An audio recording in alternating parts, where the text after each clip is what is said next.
I just lost my voice this morning, and it might be a little bit hard for me to project my voice. So, okay. My overall topic is about architecture.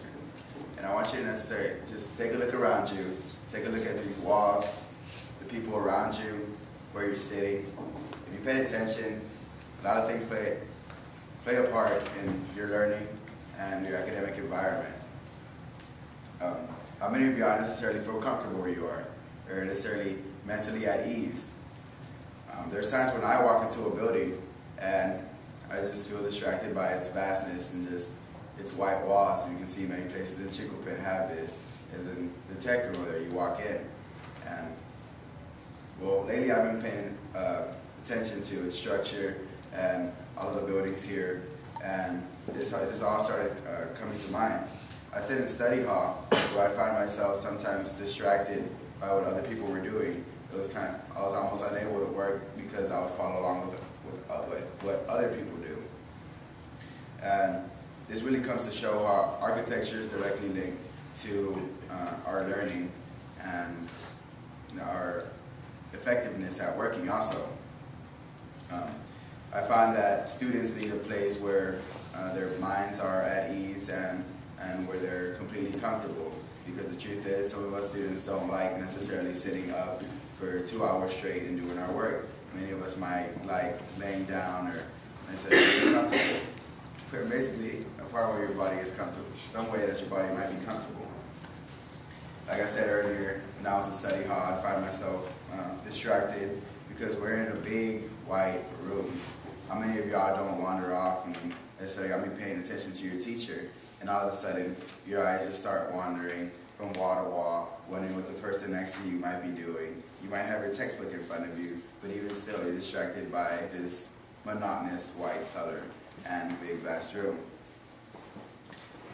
Sometimes I see students whenever they're working, somebody might be doing their work and just at it, and all of a sudden you have this little crowd over here playing and messing around. This is where space comes into play.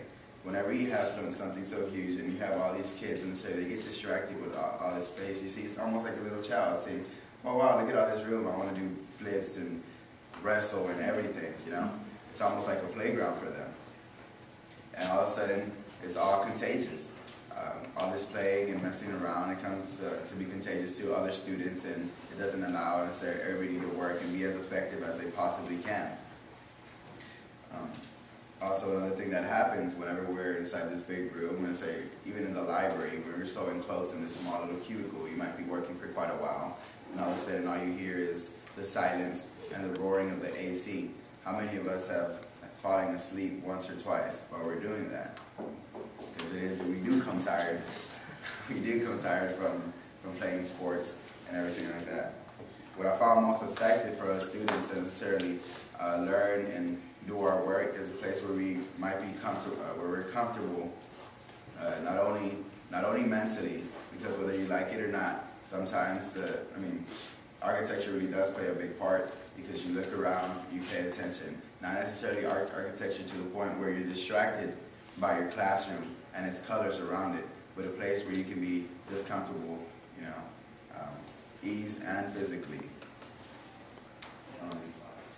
And one thing that I found out even now as a senior, I find this out even more, because I need a place. All of us seniors need a place where we can work and where we can be at ease. We just need peace and quiet, because one thing, we have our college stuff to figure out and our work from school, and that you'll figure out that can be very stressful and it's going to be a big workload. So you really need a place like this, and that's why I believe architecture plays the biggest part in our learning and effectiveness as students here at the Chicopen School.